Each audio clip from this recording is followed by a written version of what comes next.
buenas noches, bienvenidos a las noticias. Comenzamos con estas imágenes que son impactantes. 3 personas murieron calcinadas en un violento accidente de tránsito ocurrido en Viña del Mar. Claro, de acuerdo a lo que se ha señalado, un automóvil a exceso de velocidad impactó un poste publicitario y se incendió por completo. Su conductor y sus 2 pasajeros no pudieron ser rescatados con vida. Completo a este vehículo que segundos antes impactó de frente y a gran velocidad con un poste publicitario. Los primeros en llegar al lugar intentaron rescatar a los ocupantes del automóvil.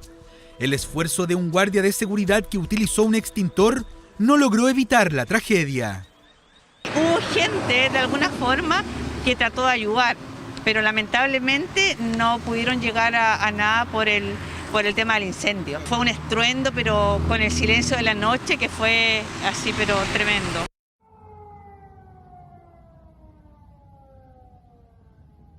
A los pocos minutos de ocurrido el choque llegó el personal de bomberos. Accidente vehicular registrado a las 2 de la madrugada de este martes, que dejó 3 personas fallecidas. Hombres que pese al esfuerzo de los equipos de emergencia murieron calcinados al interior de este automóvil que sobrepasó el eje de la calzada en el sector de 15 Norte con Libertad en Viña del Mar. Personal de carabineros y gente que estaba en el lugar trataron de socorrer a estas 3 personas, pero lamentablemente fue infructuoso debido a las condiciones que quedó el vehículo y obviamente al fuego que se generaba en ese momento. Por lo tanto, fue imposible poder rescatar a estas personas. Se requiere, ¿cierto?, una identificación científica por parte de peritos del lado CAR y peritos también del Servicio Médico Legal, quienes están trabajando para poder establecer taxativamente, ¿cierto?, sus respectivas identidades. El exceso de velocidad y una leve curva hacia la derecha, unos metros antes de esta luneta publicitaria, serían una de las causas de este fatal accidente. El video captado 5 cuadras atrás muestra el veloz recorrido del automóvil. Terrible porque siempre aquí pasa lo mismo. Tanto aquí como en la Avenida España, siempre lo ocupan como carrera, en verdad. Digamos 120, 140 kilómetros, no sé cómo será la gente. De todas maneras la velocidad es muy importante. Para expertos, la combustión del vehículo se trata de un evento poco probable dado los avances en seguridad de la industria automotriz, pero no imposible. Si bien los componentes del auto tienen cierta resistencia al fuego, son medianamente ignífugos y va a depender de los materiales que estos tengan, la combustión que va a tener llega un minuto que a alta temperatura todo se incendia. Se da porque se produce un roce con el metal, produciendo chispas, y probablemente una filtración del estanque de combustible que vaporiza la gasolina y la hace inflamarse de inmediato. La CIA de Carabineros intenta determinar las causas del accidente ocurrido en pleno horario de toque de queda. La alta velocidad, el fuerte impacto con este fierro y el fuego. Fatal combinación que terminó con la vida de 3 personas. Aumentar a 5.000 las camas críticas es lo que han planteado algunos especialistas, entre ellos el exministro Jaime Mañalich, aunque las proyecciones de la autoridad apuntan a llegar a 4.560 en todo el sistema integrado en las próximas semanas. Claro, no es tan fácil, ¿cierto?, aumentar 500 más. De hecho, Aysén, por ejemplo, es la región con menor reconversión y actualmente tiene todas sus camas ocupadas. Aranza Fernández con los detalles. Llevan 3 semanas en que cada día es peor que el anterior. La saturación es tal en la red hospitalaria de salud que están en una etapa de esfuerzo sobrehumano para dar abasto. El personal efectivamente está operando más allá de sus capacidades y la demanda del sistema integrado de salud es tal que no hay descanso. El gran desafío, ¿cierto?, es teniendo un hospital lleno, es donde voy moviendo a aquellos pacientes que, claro, ya no requieren ventilación mecánica, pero tampoco tengo dónde ponerlos porque el resto del hospital también está lleno de pacientes menos críticos. En la red salud, UC Christus han triplicado la disponibilidad de camas críticas desde que comenzó la pandemia. La situación es similar en la mayoría de los recintos hospitalarios del país. Todas las regiones han tenido que aumentar su dotación de camas críticas y si en marzo de 2020 había 1.313 disponibles, hoy existen 4.490 a lo largo de Chile. Es la Subsecretaría de Redes Asistenciales la encargada del acompañamiento del proceso de complejización de estas camas. Dentro de los próximos 7 días aproximadamente vamos a requerir entre 50 y 70 camas adicionales. Lo que tenemos que lograr es una mayor eficiencia de las mismas, acortar los periodos de estadía, utilizar las camas críticas solo para aquellos pacientes que realmente lo requieran, hacer traslados precoces, generar unidades de salida. El exministro de Salud, Jaime Mañalich, fue incluso más extremo. En un artículo del Mercurio cifró la necesidad. Tenemos que llegar a un total de 5.000 camas de tratamiento intensivo durante esta semana. Cada día ingresan 9 personas más de las que salen. Eso significa que tenemos una necesidad mayor de camas UCI. Si es necesario, obviamente que se harán todos los esfuerzos humanamente posibles para darle camas a todos los pacientes que en Chile la necesiten. Pero aquí, más bien, lo que hay que hacer es prevenir, evitar que los pacientes lleguen a la UCI. Donde están más al debe con la reconversión es en la región de Aysén. Tienen 13 camas habilitadas y todas están ocupadas. La situación de fragilidad de la región de Aysén, al solamente contar con un hospital de alta complejidad, un hospital de mediana complejidad y 3 hospitales comunitarios, es compleja. Los equipos están cansados, los equipos están agotados. Transformar camas básicas en críticas es una tarea titánica que implica no solo el uso de mayor infraestructura, sino que también a un equipo médico integrado por varios profesionales. Los mismos que llevan más de un año batallando con largas jornadas, turnos extensos y la preocupación constante de cuidar a sus pacientes y a la vez evitar contagiarse. Por lo mismo, por el agotamiento mental y físico, aparecen licencias del personal del equipo de salud y esa licencia finalmente es finito el reemplazo. Por lo tanto, al final empieza a repetirse la gente para poder reemplazar y seguir atendiendo. Y esa gente va a terminar más temprano que tarde también con licencia porque va a terminar cansada. Actualmente hay 3.265 pacientes que están ocupando una de estas camas. Quedan solo 145 y prácticamente todas las regiones operan con menos de un 10% de disponibilidad para atender a quienes requieran una. Y las proyecciones no son buenas. Pese a que los niveles de contagio debieran comenzar a disminuir a mediados de mes, todavía se esperan 2 semanas similares o peores en saturación. Bueno, y hablando del coronavirus, desde Chile se mira con cautela la variante Delta del coronavirus que aún no ha llegado a nuestro país. Claro, ¿qué se sabe? Que es altamente contagiosa. De hecho, en el Reino Unido logró frenar todos los planes de reapertura dispuestos por el gobierno.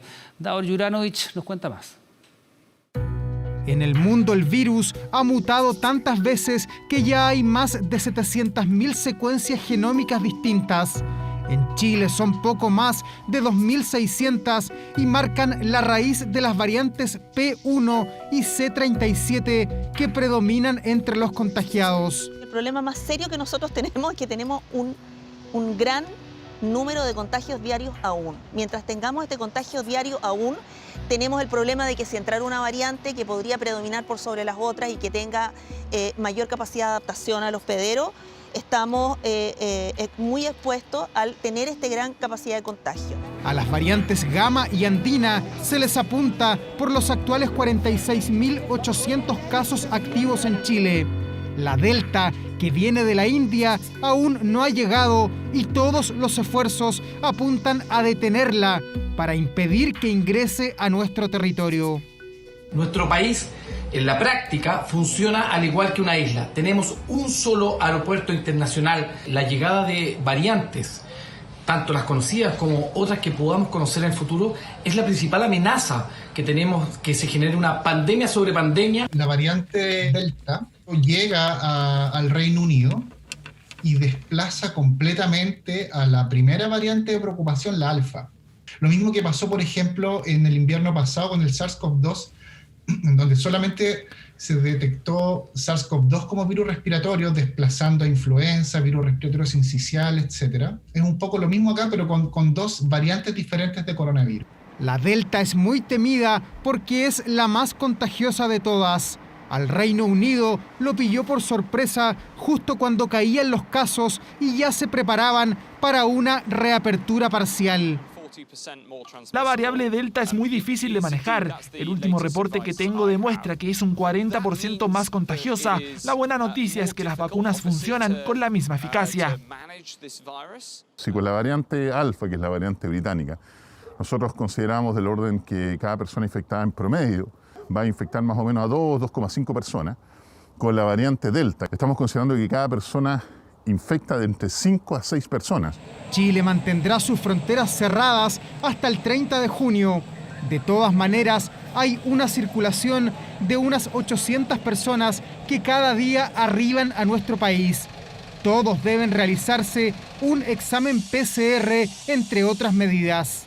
En el caso de que las personas salgan COVID positivos, son trasladados a residencia sanitaria y además se hace una secuenciación de este PCR para determinar si tiene alguna de las variantes de preocupación. Todos los viajeros sabemos que tienen que cumplir una cuarentena de 10 días, 5 días en hotel de tránsito y posteriormente 5 días en su domicilio. Por ahora los expertos llaman a estar alerta ante la variante Delta, pero también a investigar más sobre la andina.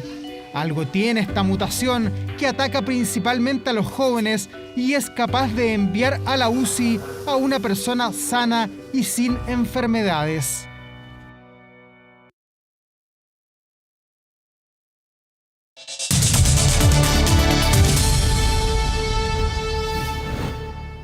Bueno, la tensión aumenta en Perú y Pedro Castillo no cede en su ventaja sobre Keiko Fujimori. Una ventaja que, como se ve aquí en las cifras, del 96,7% de los votos contabilizados, tiene a Castillo con un 50,31% de los sufragios contra el 49,69% de su rival.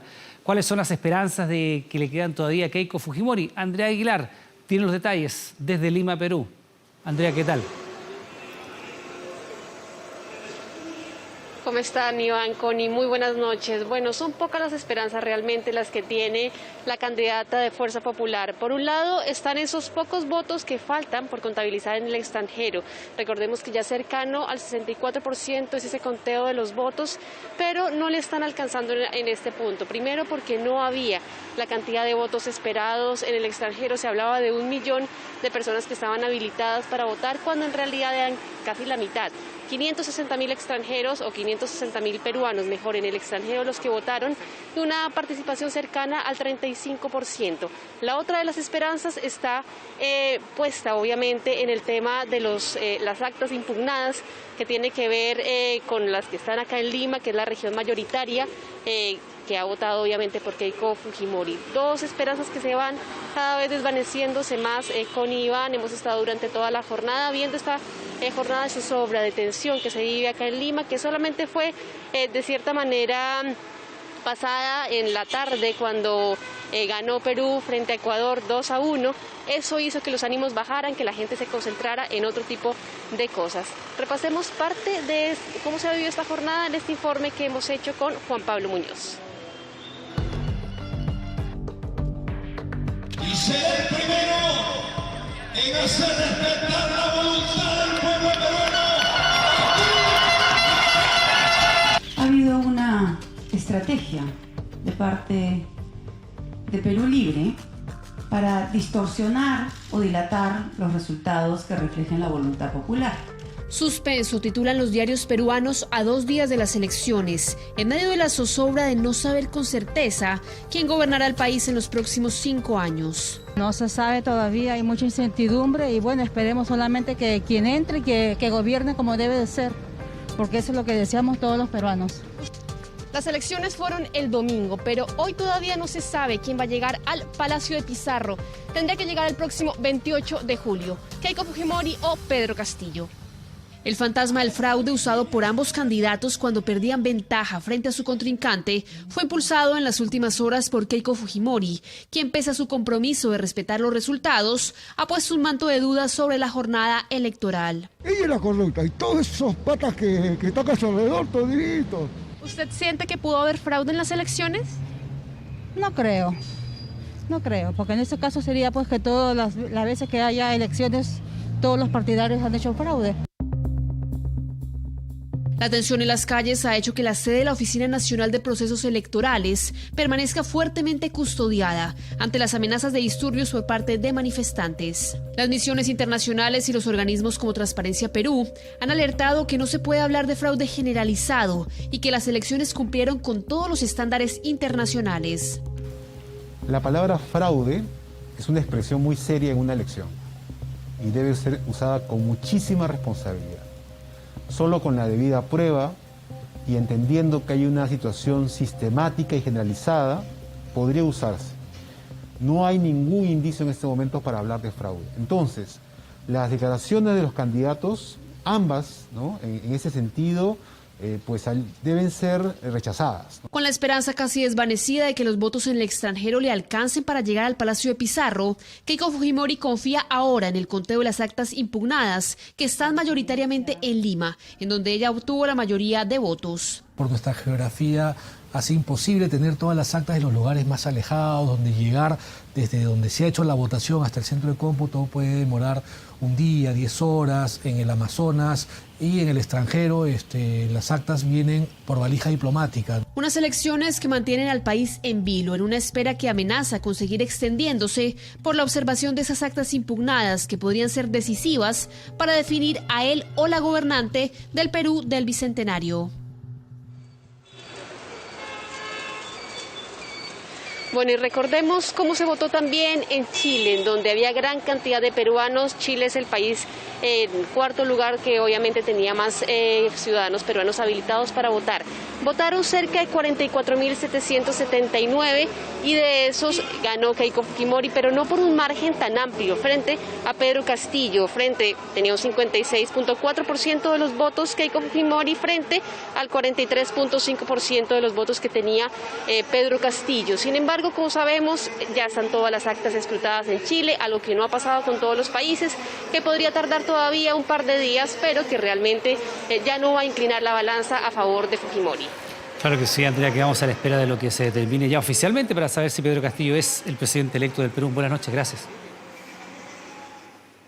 Y aquí en nuestro país, este martes fue formalizado por violencia intrafamiliar el actor Luis Ñeco, quien quedó con prohibición de acercarse a su expareja mientras dure la investigación. La denuncia ha generado diversas reacciones, como también repercusiones en el ámbito laboral del artista. La denuncia se hizo pública el 2 de junio. La expareja del actor Luis Ñeco lo acusa de violencia intrafamiliar en su domicilio. Así queda constancia en el informe judicial. La víctima, luego de ingresar al departamento, comenzó una discusión con el imputado, el que finalmente la tomó del cuello y empujó hasta la cocina, llevándola hasta la pared, donde golpeó la cabeza de la víctima. Su defensa asegura que la mujer sufrió un hematoma en la zona del cuello y un traumatismo en la cabeza y cuello, hechos que derivaron en la audiencia de formalización del reconocido artista este martes, quien fue imputado por el Ministerio Público por el delito de lesiones menos graves en el contexto de violencia intrafamiliar. Se mantiene la medida cautelar de prohibición de acercarse dentro de un radio de 100 metros a la redonda, del lugar donde ella vive, trabaje o estudie o donde accidentalmente la encuentre. Hemos hecho la prevención del artículo 240 del Código de Procedimiento Civil. Audiencia a la que la prensa no tuvo acceso y que concluyó en que la investigación durará 30 días. Si yo me derrumbo, se derrumba conmigo toda la iglesia chilena. 58 años tiene Luis Ñeco Desi, uno de los actores más reputados y prestigiosos de cine y televisión, con trayectoria a nivel nacional e internacional. La denuncia en su contra tuvo múltiples reacciones, entre ellas en el ámbito laboral. Fue suspendida su participación en un programa de talentos de un canal de TV y fue cancelada una campaña publicitaria de una marca de yogurt. Como sociedad no podemos tolerar ninguna agresión contra las mujeres. Por eso es muy relevante que independientemente del cargo, de la profesión o del reconocimiento público que pueda tener el denunciado, la justicia investigue los hechos a fondo y se llegue hasta las últimas consecuencias. Debido a estos hechos, el propio actor decidió congelar su participación en la campaña presidencial del candidato de Bópoli, Ignacio Briones, donde Ñeco era parte del comando. Congeló su participación en el grupo de cultura.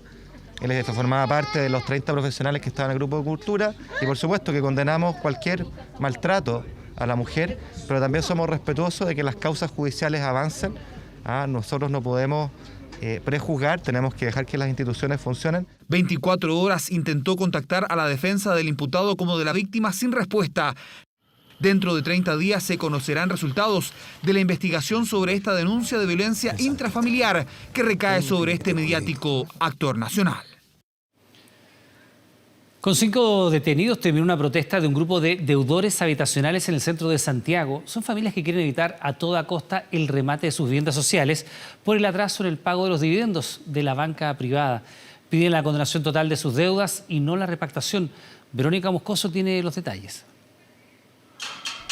Rigoberto Álvarez trepó los 8 metros del letrero vial ubicado en calle Blanco Encalada con San Alfonso para evitar el remate de su casa en la comuna de Maipú. Desplegó un lienzo que decía que a las 3 de la tarde de este martes, Banco Estado remataría su vivienda social. Dice que está sin trabajo y debe 20 millones de pesos. Lo que pasa es que en tiempos de pandemia todo debería estar detenido. Hoy día siguen los remates, siguen los desalojos, siguen el hostigamiento de la banca, presionando a la gente para que repacte o refinancie los créditos. Rigoberto no andaba solo, junto a él había otras personas que enfrentan el mismo problema.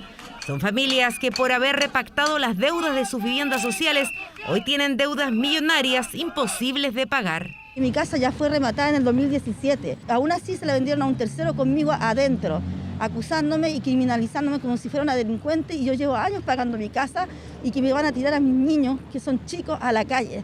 Gloria Alvarado también tiene orden de remate para el 24 de junio. Asegura que pagó durante 8 años su casa, después su marido quedó sin trabajo, repactó y hoy debe casi 12 millones de pesos más los dividendos pendientes. Yo hace 9 años que no pago.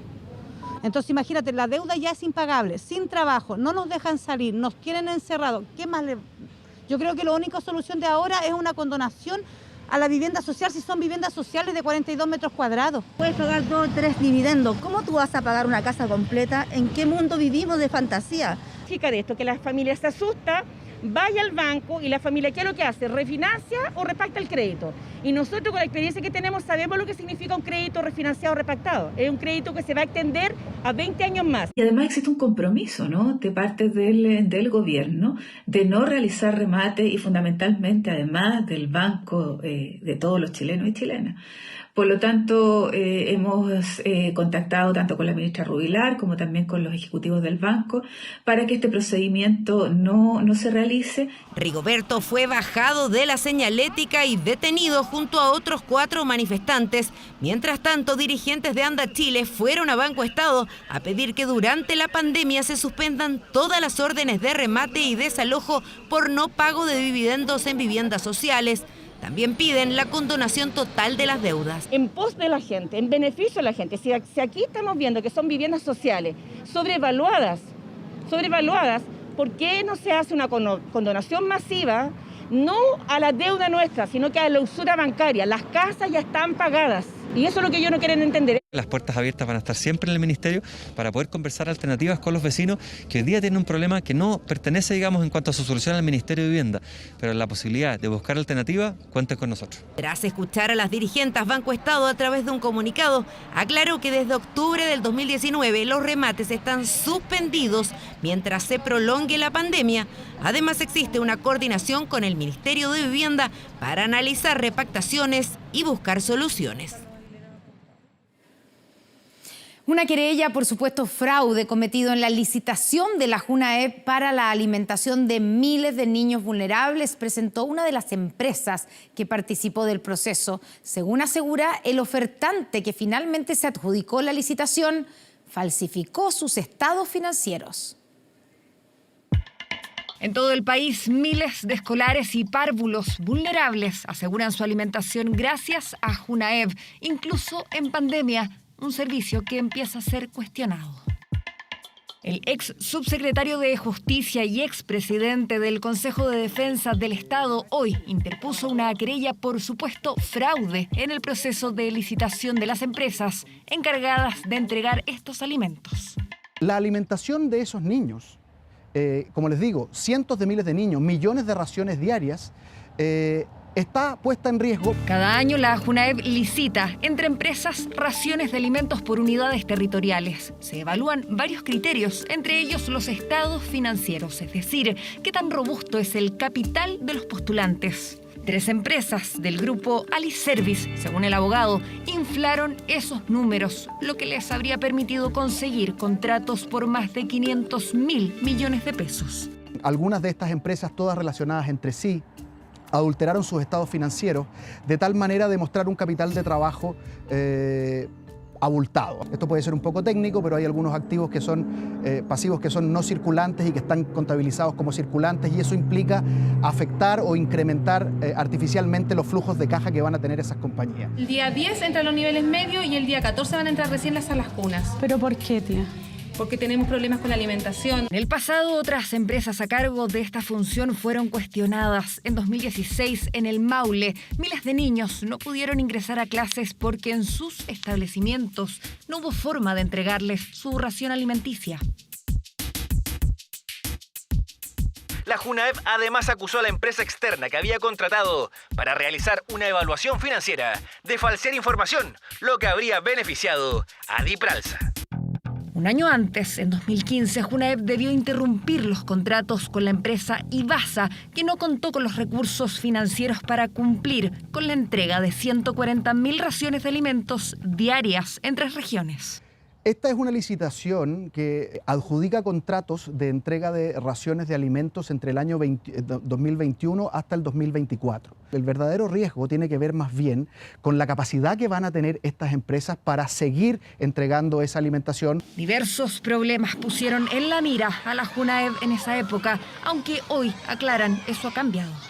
Tenemos la tranquilidad que en los últimos años el proceso de licitación del programa de alimentación de la JUNAEV ha sufrido significativas mejoras en cuanto a su transparencia y a su competitividad.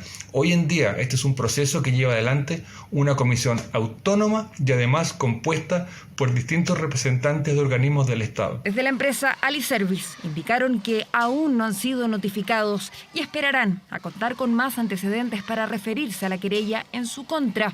Pero además, el abogado busca que la licitación sea anulada. Segundo, es necesario indagar también la evaluación que realizó esta comisión, de tal manera de que antecedentes de esta naturaleza, y como le digo, tan burdamente falsificados, hayan podido pasar todos los filtros necesarios. ¿Cuál fue el análisis que se hizo y qué es lo que se tuvo a la vista para permitir que empresas que tenían antecedentes de esta naturaleza pudiesen pasar a la segunda etapa? Desde JUNAEV recalcaron que el proceso se desarrolló de forma transparente. Aún así, colaborarán con la investigación. Como siempre, vamos a revisar todos los antecedentes y tomar las medidas administrativas que correspondan, y también poner a disposición de todas las autoridades competentes los antecedentes que sean de su competencia. El abogado solicitó también que el Ministerio Público oficie al Consejo de Defensa del Estado para que éste resuelva si además todo lo denunciado pudo haber provocado perjuicios patrimoniales al fisco. Antecedentes que ya fueron puestos en manos de la justicia encargada de esclarecer posibles irregularidades en esta millonaria licitación destinada a alimentar a miles de niños vulnerables en Chile.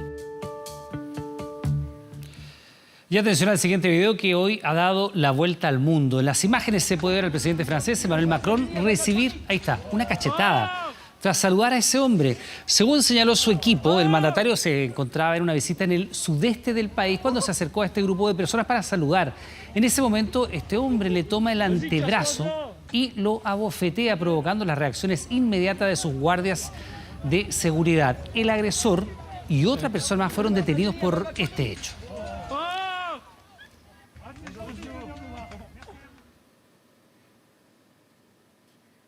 Increíble la imagen. De vuelta en nuestro país, 11 vecinos de Puente Alto fueron enviados a prisión preventiva por matar a un delincuente que robó un celular en medio de una supuesta detención ciudadana. Arriesgan entre 5 y 15 años de cárcel.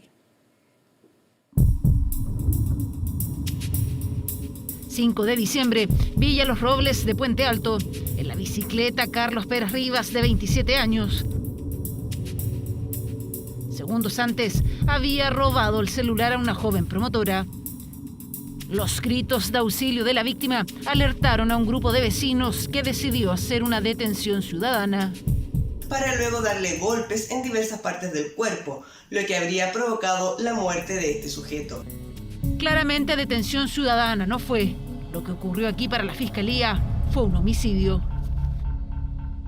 Se extralimitan absolutamente de lo que es un contexto legal de una detención ciudadana, ya que proceden a agredirla en forma masiva, con múltiples golpes de pies, puños, palos, fierros, quedando esta víctima agonizando en el lugar y falleciendo a los minutos sin que se prestara ningún tipo de ayuda. Según la Fiscalía, nunca llamaron a carabineros, tampoco al SAMU. Son vecinos que se organizaban por aplicaciones como WhatsApp, donde se alertan de los delitos que ocurren en el barrio. 6 meses después, 11 de ellos fueron formalizados. Serán trasladados a la cárcel por orden de un tribunal para cumplir prisión preventiva. Porque al final ellos quedaron como delincuentes igual porque mataban a una persona. Hoy los vecinos dicen estar asustados. Aseguran que la noche del lunes, después de la formalización de cargos, hubo disparos en el sector, presumiblemente intimidándolos. Por eso este martes todos encendieron las alarmas de sus casas en señal de rechazo ante la decisión del juzgado de garantía. Pero esta decisión es sin duda para las autoridades el claro ejemplo de lo que no se debe hacer cuando hay detenciones ciudadanas. Quien debe ejercer la función de detener, de juzgar y de condenar son las policías, el Ministerio Público y el Poder Judicial. Las personas no deben hacerlo. Primero, porque vivimos en un Estado de Derecho, pero segundo, porque muchas veces incluso ponen en riesgo su propia vida o se arriesgan a ser sancionadas. Sanciones como las que podrían recibir estos 11 detenidos en el caso de llegar a un juicio oral arriesgan entre 5 y 15 años de cárcel. Y atención, porque hasta el 31 de diciembre se extendió el plazo para regularizar las multas de tránsito asociadas al TAC. Según la autoridad, la medida beneficia a cerca de 300.000 vehículos que circularon sin dispositivo habilitado por las autopistas hasta noviembre de 2019. Fue una de las consignas del movimiento No Más TAG. La condonación del 80% de la deuda por concepto de multas asociadas a la circulación de un vehículo sin dispositivo habilitado por las autopistas. Todo esto para la regularización de infracciones cometidas hasta el 30 de diciembre de 2019. El plazo para acceder a este beneficio, que permite pagar el saldo en 24 cuotas, se extendió hasta el 31 de diciembre de este año. Al pagar la primera cuota, la persona ya saca su patente. Debo decir que esto afecta a muchos miles de vehículos. Esto es una cosa que afecta a muchísimas personas, alrededor de 300.000 vehículos. Para el movimiento No Más TAG, la problemática de las multas está lejos de solucionarse con el beneficio anunciado por la autoridad. Para nosotros como movimiento, el tema de la prórroga y la extensión de la ley 21.213, que condona el 80% de las multas, es una burla para los ciudadanos. Este beneficio solamente ingresa en las multas de noviembre del 2019 hacia atrás. Todas las multas del año 2021 y 2020 no ingresan en el convenio. A las millonarias deudas por el TAG se suman las cuentas impagas que los usuarios mantienen con las autopistas concesionadas. En multas de 1.150.000 y en boletas en paga aproximadamente 1.900.000 en la Costanera Norte y como 250 en otras autopistas. Generé una deuda millonaria, casi de 9 millones de pesos, lo que un auto me valía más de 3 millones, terminé vendiéndolo casi en 600.000 pesos por la deuda. Las autopistas urbanas anunciaron un plan para regularizar cuentas impagas. Si el vehículo acumula 90 días de mora, la deuda se podrá pagar hasta en 36 cuotas, sin intereses ni gastos de cobranza. Para que las personas que tienen deuda con más de 90 días de mora, por esta causa de haber circulado sin TAG o con TAG inhabilitado, puedan renegociar y de esa manera también ponerse al día en esta materia, incluso pueden tener un descuento del 25%. Beneficios para la repactación de multas y deudas por TAG. Alivio para miles de automovilistas que en época de pandemia continúan circulando por las carreteras.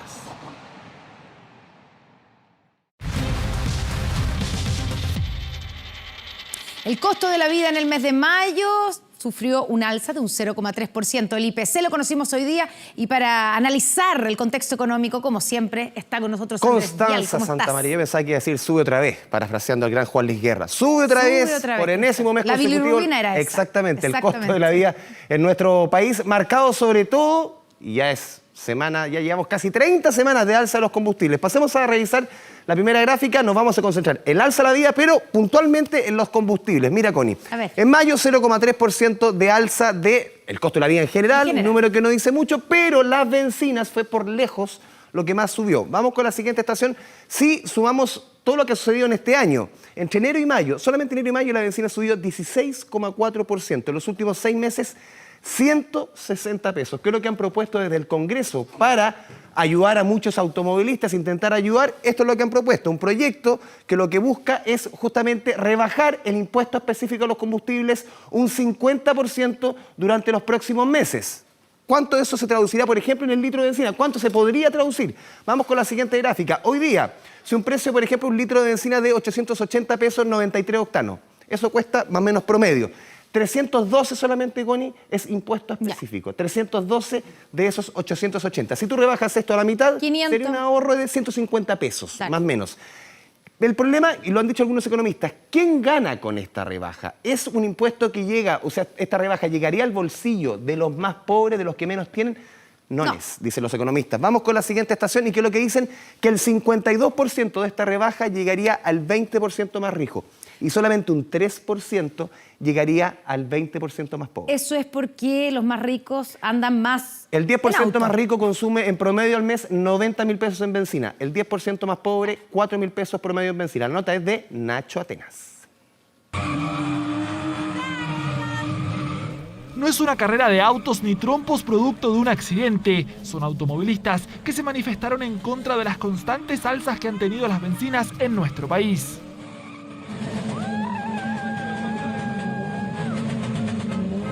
Muy elevado el precio.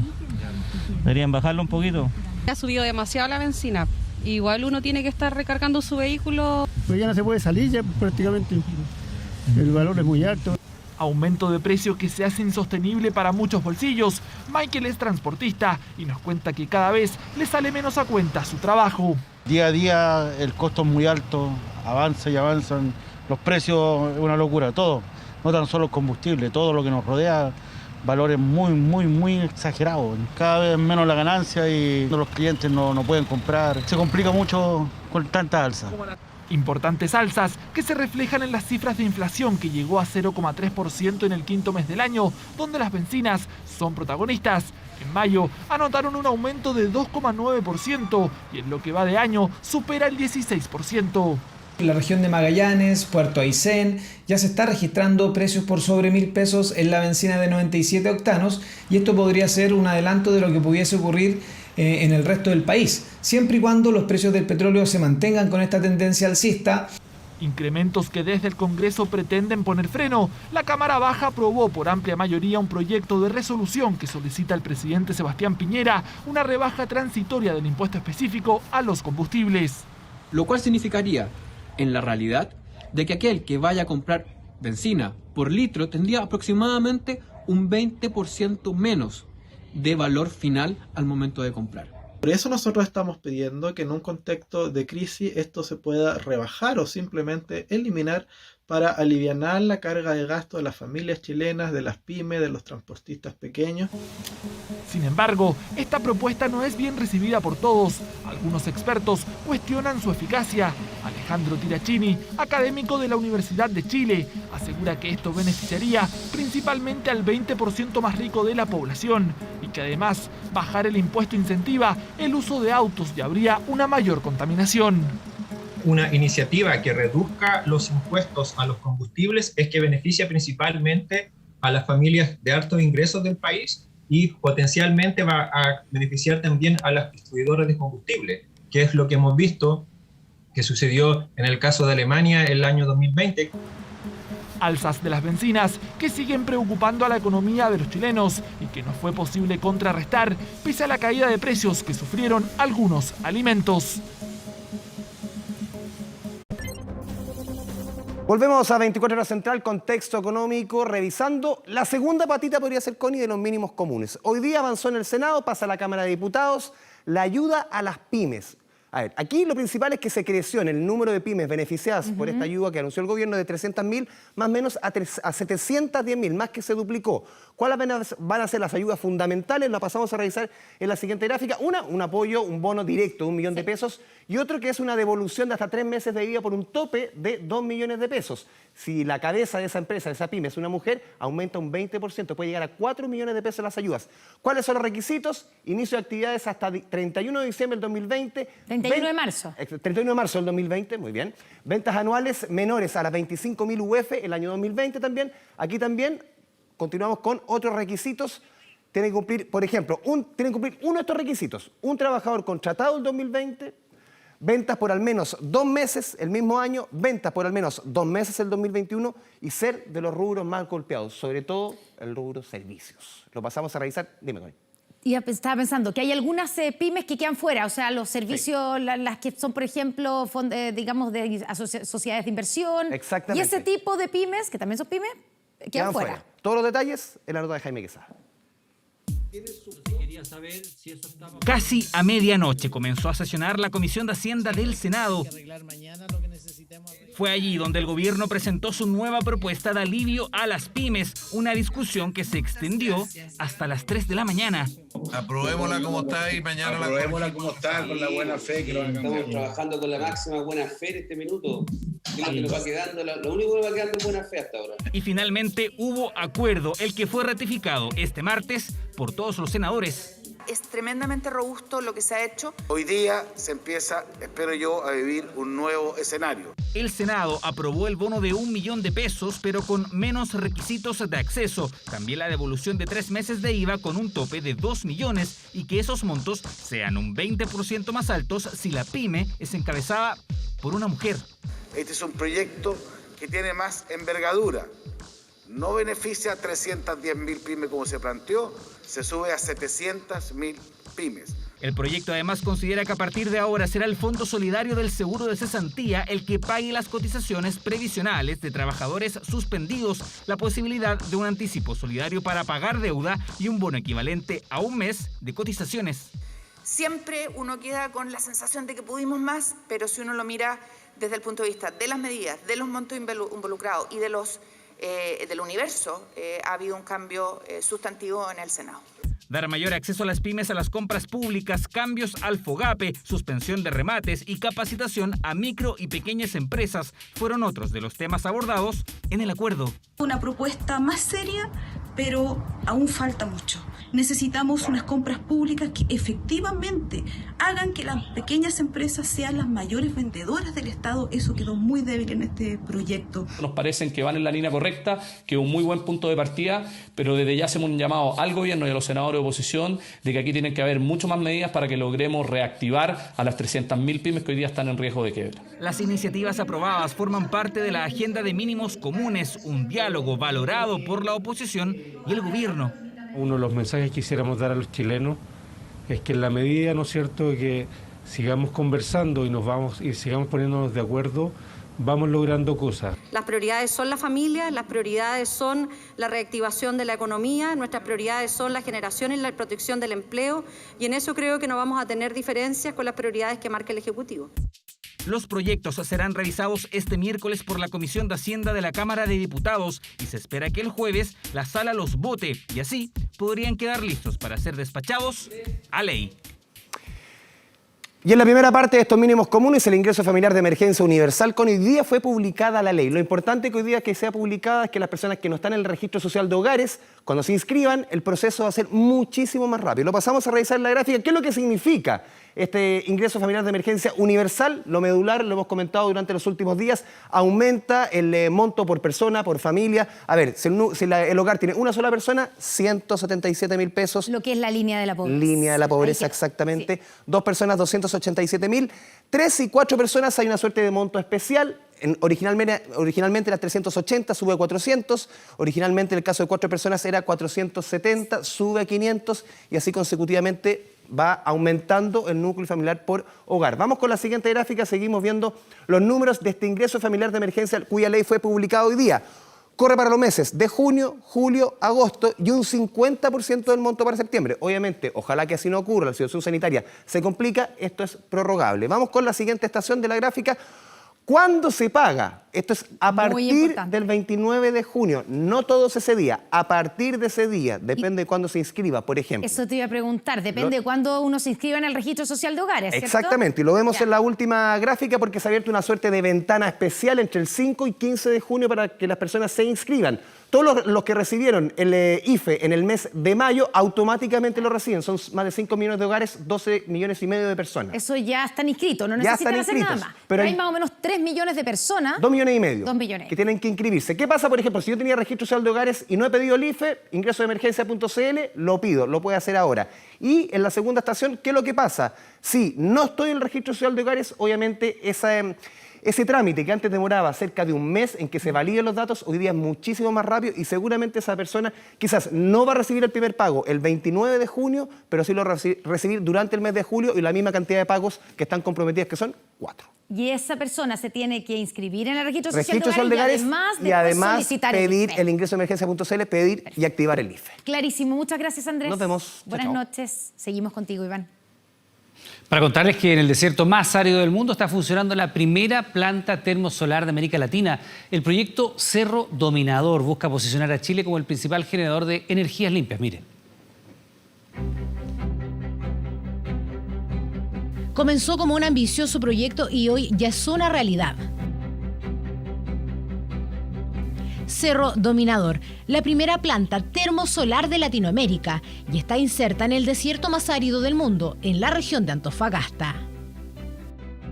Esto es más que cemento, metal y espejos. Este proyecto es un ejemplo de lo que significa creer.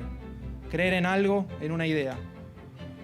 Pero creer para nosotros no es una actitud pasiva, es el motor que nos guía para conseguir nuestros objetivos.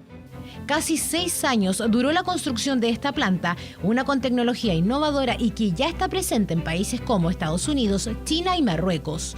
Un hito histórico para Chile, que también busca la generación de energías limpias y 100% renovables. Hace muchos años atrás, el año 2012, decidimos llamar a un concurso abierto para construir una planta de concentración solar. Muchos creían que era imposible. Algunos creyeron que era posible y la fe mueve montañas. Y por eso hoy día estamos inaugurando una planta de concentración solar que complementa una planta fotovoltaica que en conjunto genera más de 200 megawatts de potencia.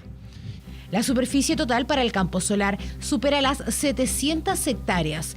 Posee más de 10.000 heliostatos, es decir, estos espejos gigantes que concentran la radiación solar en la parte superior de la torre de 250 metros de altura. La radiación del sol se emplea para calentar sales fundidas, las que con su vapor alimentan una turbina. Entre la planta termosolar y la fotovoltaica aportan 220 megawatts que ya están conectados y entregando energías limpias al sistema energético de Chile. Es un proyecto moderno que cuida el medio ambiente, que se relaciona bien con las comunidades y que, como digo, representa la energía del futuro, energía limpia y energía basada en nuestros propios recursos que nos va a ayudar a mejorar la calidad de vida de las familias de Chile, pero también a hacer una contribución a la lucha contra el cambio climático. 1.300 millones de dólares fue la inversión para esta planta, que evita la emisión de 630.000 toneladas de CO2 al año y que hoy se posiciona como la principal imagen de la energía limpia y 100% renovable en Chile. Estamos de vuelta aquí en las noticias para hacer la siguiente pregunta. ¿Se realizará una elección primaria entre Yasna Proboste y Paula Narváez para escoger a la candidata presidencial de la Unidad Constituyente?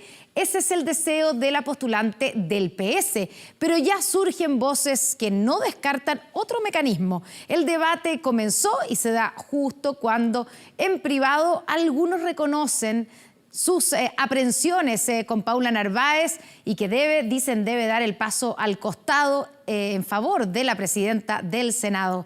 Flavia Cordela con el debate. ¡Gabriel! Oye, por favor, graben este abrazo, por favor. El abrazo de dos de los candidatos presidenciales de la oposición que se encontraron en la misma región. Cordial y sorpresivo encuentro, más aún porque dista mucho de lo ocurrido hace solo 24 horas, cuando Paula Narváez y Yasna Proboste estuvieron a solo metros de distancia en el sur del país y decidieron no coincidir en ninguna de las actividades paralelas que realizaron. Proboste no lo quiso, aseguraron en el PS, no lo permitieron las agendas, respondieron desde el entorno de la presidenta del Senado. Todo en medio de diversas especulaciones de tensión entre ambas candidaturas. Estamos intentando justamente que sea la ciudadanía la que pueda definir el abanderado o la abanderada. Ese es el trabajo que estamos llevando adelante y es el que queremos, por supuesto, concretar en las próximas semanas como un acuerdo. Es la ciudadanía la que definirá el destino de mi candidatura. ya sea en una primaria convencional o en primera vuelta. ¿Estaría dispuesta a llegar directamente a primera vuelta, quizás con el apoyo de Paula Narváez? O sea, mire, excúseme, este es el 6º día en que sistemáticamente las preguntas terminan en el mismo espacio. Nuestra tarea fundamental es ocuparnos de las dificultades que hoy enfrentan las familias de nuestro país. En privado, con encuestas en mano, al interior de Unidad Constituyente, algunos desean que Proboste se convierta en la candidata única del sector. Pero para eso, según ellos, Narváez debe dar un paso al costado, lo que no está en sus planes, y por eso la carta del PS ha exigido que Proboste defina si es o no candidata presidencial. Lo que realmente importa es que Yanna Proboste esté en la papeleta de noviembre. Una vez que haya una convocatoria amplia de discusión de propuestas donde se incluya la ciudadanía, yo creo que ahí se buscarán los mecanismos. Aquí estos emplazamientos sucesivos, persistentes, permanentes, lo único que hacen es tensionar.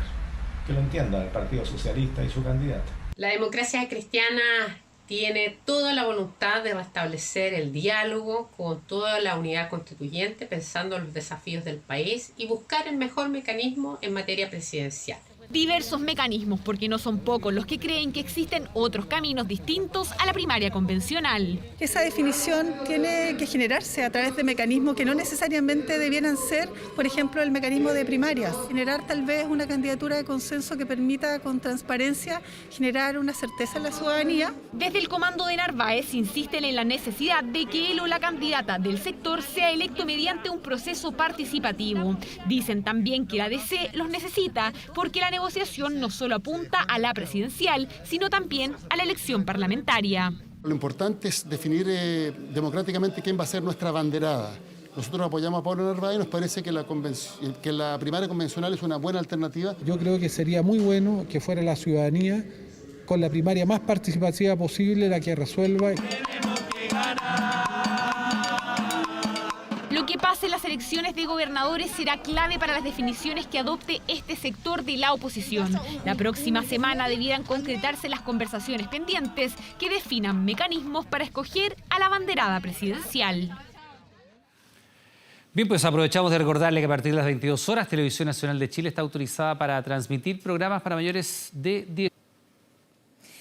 Y esta jornada el ministro de Salud vivió un emotivo momento en el marco del operativo de vacunación contra el COVID-19 en la isla Lemuy, en Chiloé. Recordó su paso como general de zona y a su familia materna, oriunda de esta localidad. Revisemos el momento. Yo fui general de zona en Chiloé, en la isla de Quinchao, y nosotros tenemos un dicho: una vez general de zona siempre. Para mí también es muy importante estar acá porque mis abuelos eran de acá. Por la parte materna somos Mansilla y Elgueta, así que somos de Pueldón y Aldachildo. Perdonen que...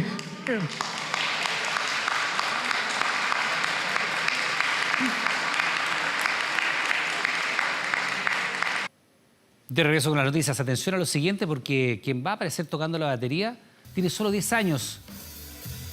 Ahí está. Ya lidera su propia banda musical con adultos.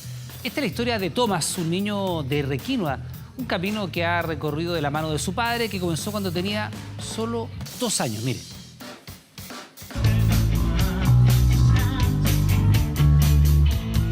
Este pequeño baterista a sus 5 años llamaba la atención en una plaza de Requinoa.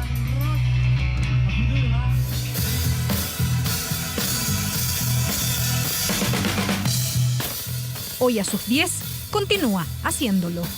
Bueno, me gusta tocar la batería por el sonido que provoca, todos los tambores, los platillos, todo eso.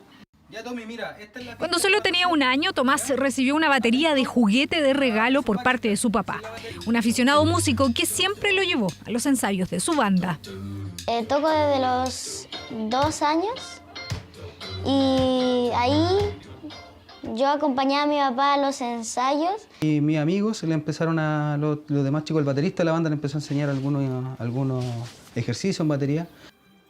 Le gustan los videojuegos, se conecta a diario a sus clases y 2 veces a la semana ensaya e improvisa con su papá.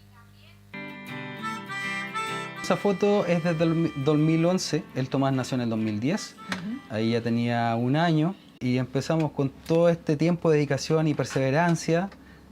Hoy en día ustedes ya lo pueden ver sentado en una batería real. Comencé a hacerle clases de batería a Tomás a esa edad y bueno, era evidente el talento que él tenía ya a los 5 años. Fue revelando ese talento inusual en alguien tan pequeño que lo llevó además a compartir escenario con su papá. Llegó el momento que ya con mi banda no teníamos baterista y él empezó a ser el baterista que nos salvaba. 7 años tenía en este registro, tocando con total confianza en distintas tocatas, algo que hace hasta hoy. La música es parte de la vida de Tomás, pero no una obligación, y él lo tiene muy claro. Creo que la batería va a ser siempre mi hobby, así será por siempre. Escucha y trabaja en distintos estilos musicales y además hoy lidera su propia banda. Es un niño yo creo que es muy intelectual en el área de la música. O sea, aprende demasiado rápido. Música por la vena me corre y así. Y ese es el motor para su familia. Más allá de si logra tocar en Rusia, como él dice, cuando grande, basta con verlo vivir así, el presente.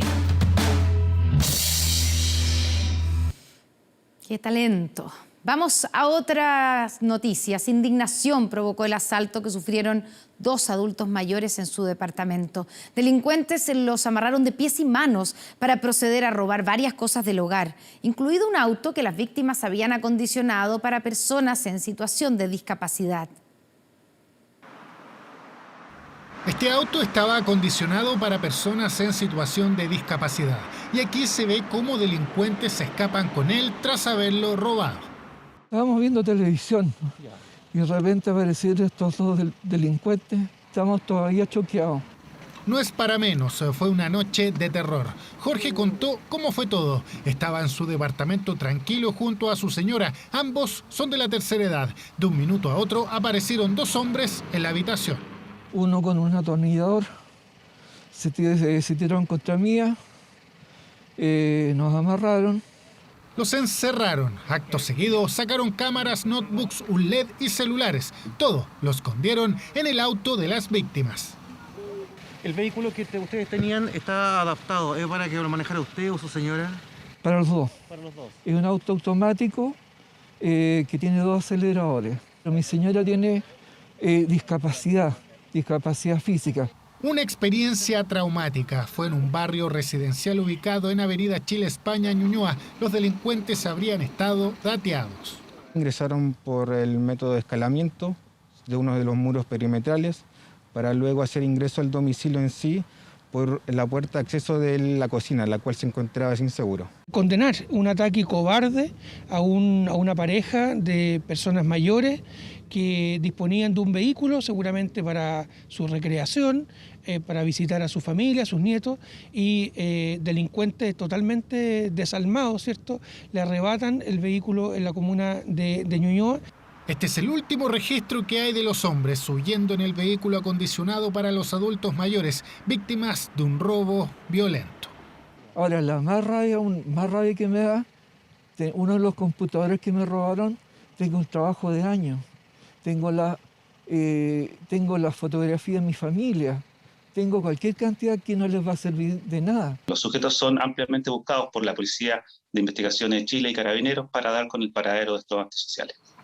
El robo está estimado en 20 millones de pesos. El asalto provocó indignación. Ahora Jorge y su esposa solo esperan que las policías ubiquen a los delincuentes y que aparezca el auto que adaptaron de una manera especial para poder movilizarse.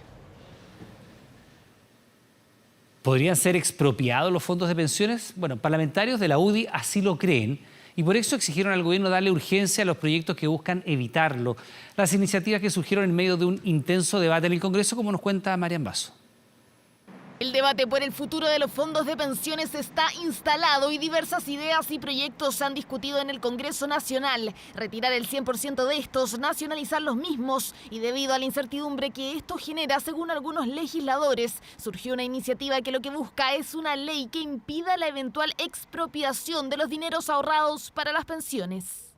Es darle tranquilidad a los chilenos que sus fondos no serán usados en un próximo gobierno para financiar otros gastos. Iniciativa del senador gremialista que surgió como respuesta al proyecto presentado por algunos miembros de la oposición como Yasna Proboste y Alejandro Navarro, que busca crear un sistema solidario de pensiones y nacionalizar los fondos. Que esos recursos se puedan invertir en nuestro país. Eso se llama nacionalización. Moreira buscó respaldos de la oposición en el Senado. A varios de ellos le presentó la propuesta. Don Jorge Pizarro, Elizalde, Jimena Rincón, Carolina Goich, ninguno quiso firmar. Le he dicho al senador Moreira que tengo que leerlo. Me parece complejo instalar la duda de que los fondos son de los trabajadores, los fondos previsionales son de los trabajadores. Si hace solo días el UDI Jorge Alessandri propuso el retiro del 100% de los fondos para alejarlos de las garras del populismo, como aseguró. Hace casi un mes los diputados del mismo partido, Juan Antonio Coloma y Sergio Bobadilla, plantearon elevar el quórum de aprobación de leyes relativas a la nacionalización, expropiación y estatización de los fondos previsionales. Queremos evitar que desde la izquierda puedan nacionalizar o estatizar los fondos de las pensiones. Y es por eso que le estamos pidiendo al Ejecutivo ponerle suma urgencia, discusión inmediata al proyecto que impide expropiar los fondos de pensiones. La UDI nuevamente intenta confundir en un discurso populista. Aquellos que siempre se han opuesto a entregarle soluciones efectivas a la ciudadanía, hoy día nos dicen que nos quieren permitir el retiro del 100% de nuestros fondos previsionales. ¿El gobierno le dará la urgencia al proyecto de los diputados de la UDI? Son proyectos de los cuales hemos tomado conocimiento poco rato atrás. No puedo comprometer una urgencia sin conocerlos en detalle, pero sí comparto el principio que hay detrás. Por supuesto que nos interesa que los fondos de pensiones, que los ahorros de las personas sigan siendo de las personas. Y las propuestas que apuntan a los fondos de pensiones no se detienen. Este martes el diputado de RN, Jorge Durán, también ingresó un proyecto de ley que permitiría el retiro del 100% de los fondos previsionales. Eso mientras el gobierno y algunos parlamentarios insisten en no desviar la discusión de una reforma previsional, el mejor camino según ellos para corregir el actual sistema.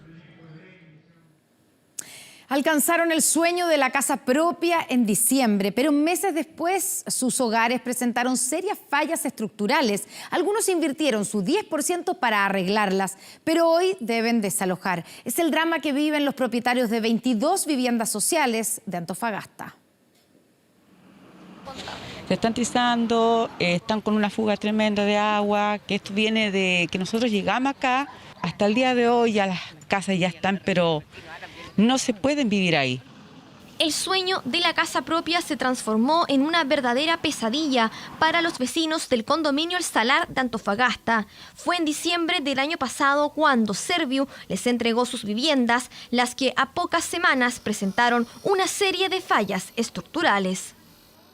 Corremos peligro, los niños, los hijos, estamos prácticamente la mayoría de los vecinos desesperados por lo que está pasando. Ya todos los días ya empezamos a encontrar una clisadura nueva, que el techo, el piso. Lo que yo para mí pido es una solución rápida, porque cada día más yo no puedo estar viviendo así. Son 22 las familias afectadas, quienes han tenido que sacar de su bolsillo para realizar las reparaciones, incluso recurriendo al 10% de sus fondos de pensiones. Sin embargo, los problemas continuaron. Saqué el primer 10%, el segundo 10%, saqué el tercer 10% y lo tenía guardado. Invertimos la plata, llevo invertido 5 millones de pesos en trabajo de terminación, de los cuales ahora Serviu no se hace responsable de la inversión de lo que uno ha gastado. El Serviu deberá determinar si las viviendas son habitables o no a través de un estudio de suelo. Para ello, las familias tienen hasta el mes de agosto para desalojar el lugar. Vamos a entregar un subsidio de arriendo que la gente puede aplicar en viviendas concretas. Así que vamos a seguir considerando cada vez más la realidad regional. Arrendar en Calama, arrendar en Antofagasta, no es lo mismo que arrendar en Santiago. Subsidio que bordea los 320.000 pesos, monto superior a los entregados regularmente, pero que aún así no deja conforme a los vecinos. Los de Serviu dijeron que nosotros teníamos que buscar un arriendo y es difícil encontrar un arriendo con 320.000 pesos en Antofagasta, siendo zona minera, y para 22 familias, ¿me entienden? ¿No? Entonces esa es la molestia que nosotros igual tenemos. Una vez desalojados, se deberá determinar si es posible una reparación. Un destino, por ahora, incierto para estas familias que, tras años de espera, ven como el sueño de su vivienda propia se desvanece. Este es el Australotitán. Medía unos 6,5 metros de altura, es decir, el equivalente a unas 4 personas de 1,61 m, una arriba de la otra. Tenía más o menos 30 metros de largo, poco más que una cancha de básquetbol. Bueno, es un dinosaurio que vivió hace más de 65 millones de años y según se dio a conocer hoy, se descubrió en Australia y es uno de los más grandes que se han encontrado en el mundo. Agustín Orosoli nos cuenta más. Poblaron la Tierra durante más de 160 millones de años. Existieron distintas especies de variados tamaños y con diferentes características. Inspiraron películas icónicas y desde hace siglos son objeto de investigaciones que parecen interminables. Hablamos de los dinosaurios, que hoy vuelven a sorprendernos. Porque un impactante hallazgo se dio a conocer en Australia, donde un estudio descubrió una nueva especie de dinosaurio, el Australotitán. Tiene aproximadamente 6,5 metros de alto y 30 de largo, siendo el dinosaurio más grande que se ha descubierto en ese país y uno de los 15 más grandes de la historia. El Australotitán es tan largo como una cancha de básquetbol y tan alto como un tren de carga. Estamos hablando de un animal gigantesco. Es el dinosaurio australiano más grande y el animal más grande que jamás hayamos conocido en el interior de Queensland.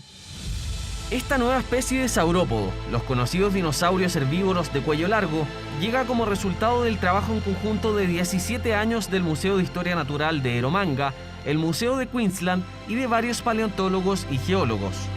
Miles de kilos de huesos se escanearon con tecnología 3D para poder armar un modelo de este enorme dinosaurio. No hay nada como caminar hasta un sitio de dinosaurios, ver todos estos huesos en la superficie y no tener idea de qué tipo de animal se trata. Luego lo miras de cerca y comienzas a descubrir qué animal es. Es muy emocionante.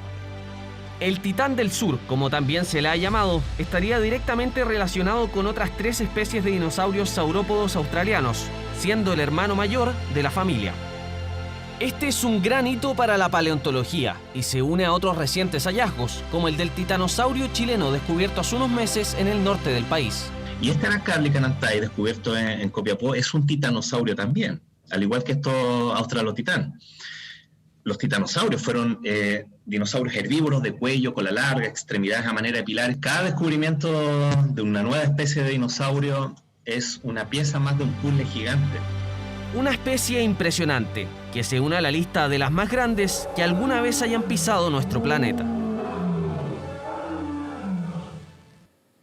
Y vamos a otra historia increíble. En un día pasó de tener 2 a 12 hijos. Es la historia de una pareja sudafricana que rompió el récord mundial al tener 10 guaguas en un solo parto.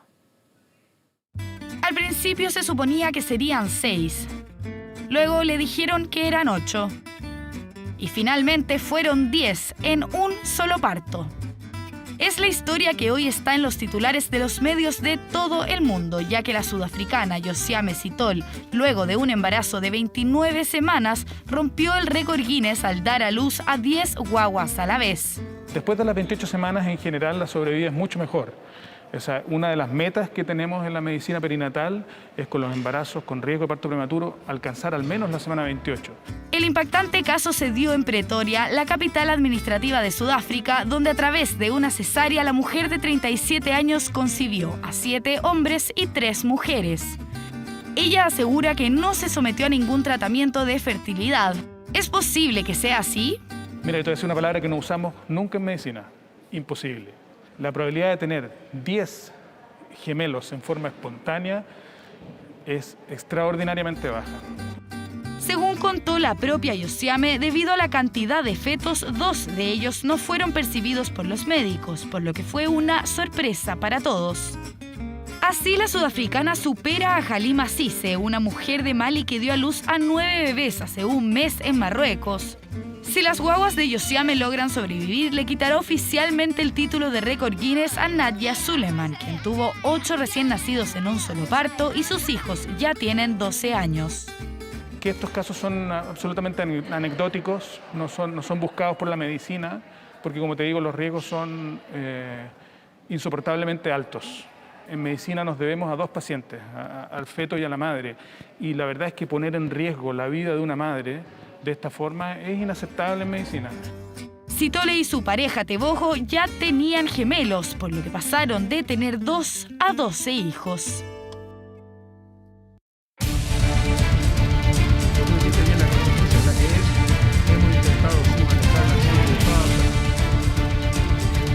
La selección chilena, que tras la doble fecha clasificatoria se va a enfocar en la cuestionada Copa América de Brasil, si es que se realiza, ¿no? El debut será el próximo lunes 14 frente a Argentina. Va a viajar el día sábado. Selección chilena que está empatando 0-0, terminó el primer tiempo frente a Bolivia. Ha jugado muy bien el equipo de Martín Lazarte. 5 ocasiones de gol, 3 clarísimas con profundidad, por la derecha, por la izquierda, por el centro, tiro de fuera del área, pero si hay que reprocharle algo hasta el momento en estos primeros 45 minutos es finiquito la definición. Tenemos detalles en la siguiente nota, mira. Hay muchas situaciones dudosas, interrogantes, que nos demandarían muchísima cantidad de planes, repito, en medio de la eliminatoria. Bajo ese concepto, Martín Lazarte prepara el calendario de La Roja tras la doble fecha clasificatoria. Muchas interrogantes dando vuelta. Una Copa América que se está realizando casi obligatoriamente y que hace casi imposible planificar de manera certera un torneo con tantos días de juego y traslados. Lo que pasa, y lamentablemente, llega un punto donde uno tiene que optar, ¿no? No podés, realmente yo creo que los partidos de eliminatoria te llevan todo, el 100% de tu energía, de tu postura, de tu información, de la charla. El tiempo es poco y la Copa América se afrontará como se pueda. Recién este miércoles pasará a ser prioridad para el staff técnico de La Roja. Entonces queda poco tiempo para otro. Ese tiempo lamentablemente no lo hemos diseñado nosotros. Tras el duelo con Bolivia, el plantel tendrá 2 días libres. El autocuidado se remarca en este voto de confianza de Lazarte a sus jugadores. Ese mismo día habrá nómina para la Copa América. Siempre el número fue de 23 jugadores, ahora por pandemia serán 28, es decir, 5 más, y habrá mezcla entre experiencia y juventud. Yo creo que esos 5, tomando en cuenta esos 10 que agregamos, que esos 5 van a ser del medio local y en su gran mayoría jugadores jóvenes. Por lo tanto, ahí ya estaríamos dando una mistura. El hecho de ser una cantidad nos daría la posibilidad de manejar esto que yo lo he dicho muchas veces, la convivencia entre jugadores de mayor recorrido, de mayor información, de mayor experiencia, con aquellos otros, pero lógicamente mucho más novatos. Chile viajará el próximo día sábado a Brasil, específicamente a Río de Janeiro, donde debutará este lunes ante Argentina. Luego armará su burbuja en Itu, cerca de Sao Paulo, el mismo recinto de la Copa América de 2019. Hay una cuestión de fecha libre ahí también que complica todo. Estaríamos como 8 o 9 días, no lo tenemos muy claro tampoco, porque si llegamos a pasar tampoco está claro cuándo se juega. La Roja este miércoles comenzará a pensar de lleno en la Copa América, un torneo cuestionado en medio de la pandemia y que la Conmebol quiere realizar de todas maneras. Y vamos también con Arturo Vidal, que ya, tuvo el alta, pero la incertidumbre respecto a si va a jugar o no la Copa América. Pero no estuvo convocado, por supuesto, para este partido frente a Bolivia, donde no solamente hay incertidumbre respecto a su futuro, si va a jugar la Copa América con la selección y si se va a mantener esta próxima temporada, 2021-2022, en el campeón de Italia, en el Inter de Milán.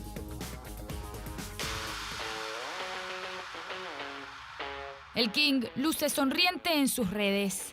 De vuelta feliz y más fuerte que nunca. Tras el alta post-COVID, reapareció Arturo Vidal en su casa y junto a uno de sus amigos. Claro, sin mascarilla y lejos de sus compañeros de La Roja.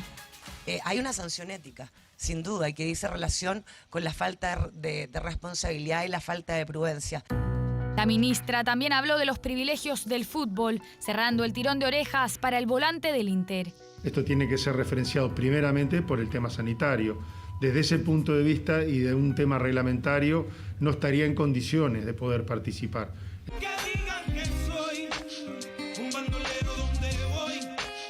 Un Rey que a 6 días del inicio de Copa América mira de reojo.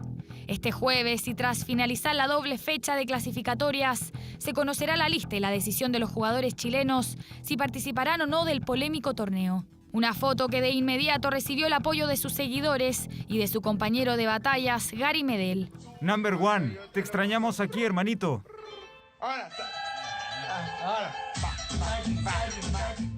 Sentenciado la importancia del nacido en San Joaquín y lo clave que resultó su ausencia ante Argentina y Bolivia. ¿Se perderá la Copa América? Hay muchas situaciones dudosas, interrogantes. Tras el partido frente a Bolivia, sabremos si la Roja va con Vidal y compañía a Brasil por Copa América. Otra interrogante más para el Rey, ya que el Inter busca alternativas para desprenderse de su talento y los 6,5 millones de euros que vale su contrato en el cuadro lombardo. Estamos compactos respecto a estos partidos de la sexta fecha de las clasificatorias con esta sorpresa, ¿no? Porque Perú, colista, le gana por 2-1 de visita a Ecuador con este contraataque en el minuto 62 de partido con Cristian Cueva, quien jugó acá en el fútbol chileno, recuerda el año 2013 en Unión Española, anotando el 1-0 y luego el 2-0 Luis Advíncula, el lateral derecho, en otro contraataque. Lograba entonces aventaja el descuento. Se jugaba el 2 minutos de tiempo adicional y Plata, quien había ingresado en el segundo tiempo reemplazando a Caicedo, logra el 2-1, victoria entonces de Perú frente a Ecuador. Y aquí estamos con el empate 0-0 entre Venezuela y Uruguay, que determina, aquí lo vemos en el VAR, este gol anulado por mano. Lo ves ahí, ¿no? Claro. En un partido terminó 0-0. Uruguay queda cuarto momentáneamente ahí con 8 unidades. Venezuela penúltimo con 4 unidades. Y aquí estamos con el empate 2-2. Colombia y Argentina. Arbitraje del chileno Roberto Tobar para una Argentina que estaba ganando por 2-0. A los 3 minutos. Sí, muy temprano en el partido, este cabezazo ganando en el juego aéreo, Cristian Romero, uno de los mejores defensas centrales de la temporada en el fútbol italiano, el jugador de Atalanta, en un muy buen primer tiempo de la selección argentina, donde a los 8 minutos ya ganaba por 2-0 con esta anotación de Leandro Paredes, el volante del Paris Saint-Germain. Pero vamos al segundo tiempo, donde va a llegar esta jugada, donde hay penal y amonestación incluso, ahí de Roberto Tobar, y Luis Fernando Muriel, el goleador, el delantero de Atalanta, lograba el descuento. Y en el cuarto minuto de tiempo adicional llega el 2-2 con esa anotación de Miguel Borja para el empate entonces entre Colombia y Argentina, reitero, en esta sexta fecha de las clasificatorias, donde Chile está empatando 0-0 frente a Bolivia y en el Estadio San Carlos de Apoquindo. Me despido, continúa Iván y Connie acá en 24 Horas Central. Buenas noches.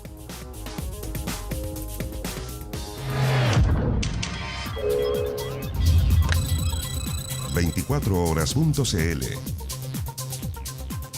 Noticias en un formato diferente. Así es, Showcast de 24horas.cl, donde encontrarás podcasts, entrevistas y nuestros contenidos informativos en un formato amigable para escuchar noticias desde cualquier dispositivo. Visita Showcast en 24horas.cl.